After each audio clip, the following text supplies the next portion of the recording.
Hi guys, मेरा नाम अली रज़ा है और मैं लाहौर पाकिस्तान से हूँ। जैसा कि पहले हम एक वीडियो बना चुके हैं यूएसए के ऊपर कि यूएस से जाना क्यों चाहिए, वहाँ पे जाने के क्या क्या फ़ायदे हैं, और इसलिए मैं उस पोर्शन को मुकम्मल करने के लिए एक दूसरा हिस्सा इस वीडियो का बना रहा हूँ, जिसमें मैं आपको ये बताऊँगा कि आप अमेरिका कैसे जा सकती हैं। तो देखिए, मेरे वो तमाम दोस्त जो अमेरिका जाने के ख्वाहिशमंद हैं, उनको मैं यही कहना चाहूँगा कि कोई भी ऐसा वे आप मत यूज़ कीजिए जो कि इल्लीगल वे हो। यूएस से जाने के लिए बाद में बहुत प्रॉब्लम्स फेस करना पड़ती है। तो इसलिए मैं आपको एक थ्रू द प्रॉपर चैनल बताना चाहूँगा कि किस तरह से आप एक लीगल तरीके से यूएसए में जा सकते हैं। देखिए, यूएसए में जाने के लिए कुछ कैटेगरीज हैं।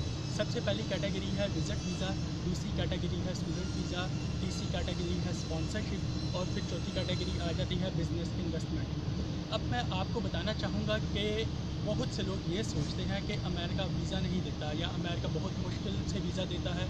तो उसकी क्या वजह होती है कि वीज़ा कुछ लोग क्यों रिजेक्ट हो जाते हैं और वीज़ा क्यों नहीं मिल पाता। देखिए, सबसे पहली बात यह है कि जो यूनाइटेड स्टेट ऑफ अमेरिका है, उसकी कुछ रिक्वायरमेंट्स हैं। अगर वो दूसरे मुल्क से कुछ लोगों को वीज़ा दे के अपने मुल्क में बुलाता है तो वो ये देखता है कि ये लोग जो आना चाह रहे हैं ये क्या हमारी रिक्वायरमेंट के ऊपर पूरा उतरते हैं कि नहीं उतरते। तो अगर मैं इसमें विज़िट वीज़े के बारे में बात करूं तो विज़िट वीज़े के बारे में मैं ये कहना चाहूँगा कि सबसे पहले वो ये देखते हैं कि उनकी कुछ रिक्वायरमेंट्स हैं, जैसा कि उनके डॉक्यूमेंट्स हैं। अब क्या करेंगे आप, अगर उनकी रिक्वायरमेंट्स के मुताबिक डॉक्यूमेंट्स पूरा कर देते हैं स्टूडेंट वीज़ा के विज़िट वीज़ा के हवाले से, तो वो ज़रूर आपको वीज़ा देंगे। ये मतलब ये बिल्कुल भी ऐसी बात नहीं है कि आप उनका डॉक्यूमेंटेशन पूरी कर रहे हैं और वो आपको वीज़ा ना दें, लेकिन इसमें भी कुछ टेक्निक्स हैं। अब सबसे पहले आपको करना क्या है कि आपको इनकी ऑफिशियल वेबसाइट पे जाना है। यहाँ पे बहुत सी आपको वेबसाइट्स मिलेंगी, वीज़ा फॉर यूनाइटेड स्टेट, वो कुछ फेक वेबसाइट्स भी हैं। तो उनसे बच के आपको जो इनकी एक ऑफिशियल वेबसाइट है उस वेबसाइट पे जाएं और इस कैटेगरी को आप देखें कि ये जो विज़िट वीज़ा की कैटेगरी है उसमें उनको क्या क्या डॉक्यूमेंटेशन रिक्वायर्ड है।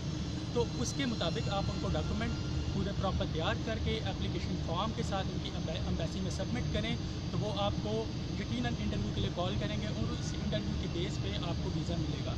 अब मैं आपको बताता हूँ कि विज़िट वीज़ा के हवाले से उनको कौन कौन से डॉक्यूमेंट्स रिक्वायर होते हैं। सबसे पहला जो डॉक्यूमेंट उनको चाहिए है वो है इन्विटेशन लेटर। अगर आप अमेरिका जाना चाहते हैं तो आप किस पर्पज़ के लिए जाना चाहते हैं। अगर आपका कोई रिलेटिव वहाँ पे है तो आपका रिलेटिव अपने रिलेटिव से इन्विटेशन लेटर मंगवाएं। दूसरा, वो ये देखना चाहते हैं कि क्या ये अपना मुल्क छोड़ के हमारे मुल्क में आ रहा है तो इसकी कोई स्ट्रॉन्ग टाइज पाकिस्तान में मौजूद हैं, या किसी भी कंट्री से जो आ रहा है वहाँ पे इसकी क्या स्ट्रॉन्ग टाइज हैं जिसकी वजह से ये अपने मुल्क में वापस आएगा। अगर आप उनको इस बात पे सेटिस्फाई कर देते हैं कि आप वहाँ पे जितने डेज़ के लिए जा रहे हैं उतने डेज़ के बाद वापस आएंगे, तो वो यकीनन आपको वीज़ा कभी रिजेक्ट नहीं करेंगे।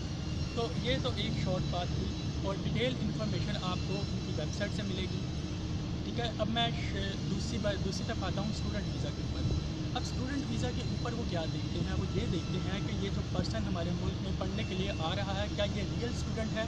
कहीं ऐसा तो नहीं है कि ये हमारे मुल्क में आने के बाद ये स्लिप हो जाएगा, किसी और काम में लग जाएगा और स्टडी नहीं करेगा। तो इसके लिए वो सिर्फ आपने उनको इस बात पे सेटिस्फाई करना है कि आप रियल स्टूडेंट हैं, और रियल स्टूडेंट के लिए उनकी जो रिक्वायरमेंट्स हैं डॉक्यूमेंटेशन की, वो आपको डॉक्यूमेंटेशन पूरे करने हैं। सबसे पहले किसी वहाँ पे प्रॉपर रजिस्टर्ड यूनिवर्सिटी में एडमिशन हो, उसका एक्सेप्टेंस लेटर आपके पास हो, फिर आपके पास देखिए, मैं यहाँ पे ये बात करना चाहूँगा, गाड़ी हमेशा 4 व्हील्स पे चलती है। अगर गाड़ी का 2 व्हील होंगे या 1 व्हील होगा तो वो गाड़ी कभी भी नहीं चलेगी। अगर आप स्टूडेंट उनके मुताबिक क्या प्रॉपर 4 व्हील हैं कि सबसे पहले आपके पास इन्विटेशन लेटर होना चाहिए, किसी एक्सेप्टेंस लेटर होना चाहिए किसी यूनिवर्सिटी का, नंबर 1। नंबर 2 पे वो ये देखते हैं कि पाकिस्तान के आपकी कंट्री के अंदर आपके पास से इतने फंड्स हैं कि आप वहाँ पे जाके रहेंगे, पर अकेडमी की फ़ीस पे करेंगे या वहाँ पे रहने का एक्सपेंस पे करेंगे, क्या आप ये कर सकते हैं। दूसरे स्टेप में वो आपकी बैंक स्टेटमेंट चेक करते हैं, और तीसरे स्टेप में वो ये देखते हैं कि क्या आप जिस मुल्क में जा रहे हैं वहाँ की ज़ुबान इंग्लिश है, तो क्या आप इंग्लिश बोल सकते हैं। तो उसके लिए एक आइल्स लैंग्वेज टेस्ट है, वो क्लियर करना पड़ता है। और इसी तरह मतलब ये जो पॉइंट्स हैं उनके रिक्वायरमेंट के मुताबिक अगर आप पूरे करते हैं तो वो यकीनन आपको वीज़ा देते हैं। और तीसरा स्टेप इसमें आ जाता है स्पॉन्सरशिप। अगर आपका कोई रिलेटिव यूएसए में है और अगर आपको वो स्पॉन्सर करता है तो उस पर आप इमिग्रेशन के ऊपर यूएसए जा सकते हैं। इसी तरह एक फोर्थ स्टेप है इसमें कि कुछ लोग जो यूएसए में जाके बिज़नेस करना चाहते हैं, उनके पास बहुत पैसा है, वहाँ पे इन्वेस्ट करना चाहते हैं, तो उस इन्वेस्टमेंट की बेस पे भी उनको इमिग्रेशन मिल सकती है। तो इसके लिए एक दफ़ा मैं फिर आपसे कहना चाहूँगा दोस्तों, आपको जो डिटेल्ड इन्फॉर्मेशन है, जो इनकी रिक्वायरमेंट, वो आपको यूएसए की एक ऑफिशियल वेबसाइट से मिलेगी। और प्लीज़ प्लीज़ प्लीज़ जो इसकी प्रॉपर ऑफिशियल वेबसाइट है उसको फॉलो करें, किसी फेक, किसी 2 नंबर वेबसाइट्स के चक्कर में मत पड़ें और अपना वक्त मत ज़ाया कीजिए। और मैं उम्मीद करता हूँ कि ये जो इन्फॉर्मेशन, मैंने बेसिक इन्फॉर्मेशन आपको बताने की कोशिश की है, अगर आप इस पर थोड़ा सा फोकस करेंगे तो इंशाल्लाह आपको ज़रूर इसमें फ़ायदा होगा। और अब तक के लिए मैं आपसे इजाज़त चाहूँगा और मैं दोबारा आपकी खिदमत में हाजिर होऊंगा आप एक नई वीडियो के साथ। अगर आपके माइंड में कोई क्वेश्चन है यूएसए के बारे में या किसी भी किस्म के वीज़े के बारे में, तो अपने कमेंट में लिखिए और मैं उसके मुताबिक एक वीडियो और बनाऊँगा आपके लिए, और यकीनन आपको उससे फ़ायदा होगा। और अब तक के लिए मैं आपसे कहना चाहूँगा बाय।